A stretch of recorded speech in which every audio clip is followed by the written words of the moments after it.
Welcome to Aadi cinema. இன்றைக்கி நம்ம ஜியோ ஹாட்ஸ்டாரில் தமிழ் டப்பிங்கில் வெளியே இருக்க பொன்மன் படம் எப்போ இருக்குன்னு தான் பார்க்க போகிறோம். முன்னாடி நம்ம வீடியோ பிடிச்சா ஒரு லைக்கை போட்டுவிட்டு மறக்காமல் நம்ம சேனலை சப்ஸ்கிரைப் பண்ணி வச்சுக்கோங்க. இந்த படத்தோட கதையை எடுத்துக்கிட்டீங்கன்னா ஒரு சிம்பிள் லைனுங்க. புரோனோ அப்படின்னு ஒருத்தர் இருக்கான். அவன் தங்கச்சி கல்யாணம். அந்த பிள்ளைக்கு ஒரு 25 பவுன் நகை தேவைப்படுது. கல்யாணத்துக்கு வாக்கு கொடுத்துட்டாங்க. அந்த நகையை நம்ம பாசிட்டிவ் ஜோசப் கொடுத்து உதவுறாப்புல.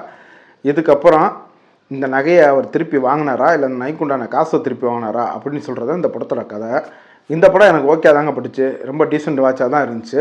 ஏன்னா ஓடிடியில் பார்க்குறதே நம்ம வீட்டில் பொழுதுபோலாம் பார்க்குறது தான். பொழுதுபோகாமல் பார்க்குறதுக்கு ஒரு நல்ல படமாகவே இருந்துச்சுன்னு தான் சொல்லணும். இந்த படத்தில் நிறைய காட்சிகள் எனக்கு பிடிச்சிருந்துச்சு. அவர் ட்ரிங்க் அடிச்சது கழுத்தளவுக்கு தான் போதை ஏறும், நான் அவ்வளோ தெளிவாக தான் இருப்பேன் அப்படின்னு சொல்லிட்டு நகையை கேட்குறதா இருக்கட்டும். அந்த பிள்ளை நான் நகையை கொடுக்க முடியாடா, என் அண்ணன்ட்ட போய் கேளு, ஏன்ட்டதுக்கடா கேட்குறேன்னு சொல்கிற அந்த சீனாக இருக்கட்டும்.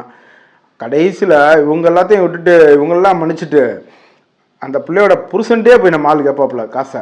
அவன் சொல்லுவான், ஏன் தங்கச்சியை நான் கட்டி கொடுக்குறதுக்கு தானே இந்த பிள்ளையை கல்யாணம் பண்ணிருக்கேன், தங்கையை வச்சு இது பண்ணுறதுக்கு அப்படின்னு சொல்லும் போது அவர் ஒரு டைலாக் பேசுவாப்புல. அந்த கான்வர்சேஷன்லாம் செம்மையாக இருந்துச்சு படத்தில். கண்டிப்பாக மிஸ் பண்ணாமல் பாருங்கள். ஆனால் இது ஒன் டைம் பார்க்குற ஓகேன படம் தான். எனக்கு என்ன ஒரு லாஜிக் அடிச்சிச்சுன்னா, டேய் நீ கொடுத்த நகை யார்கிட்ட, நீ யார்கிட்ட போய் கேட்குற?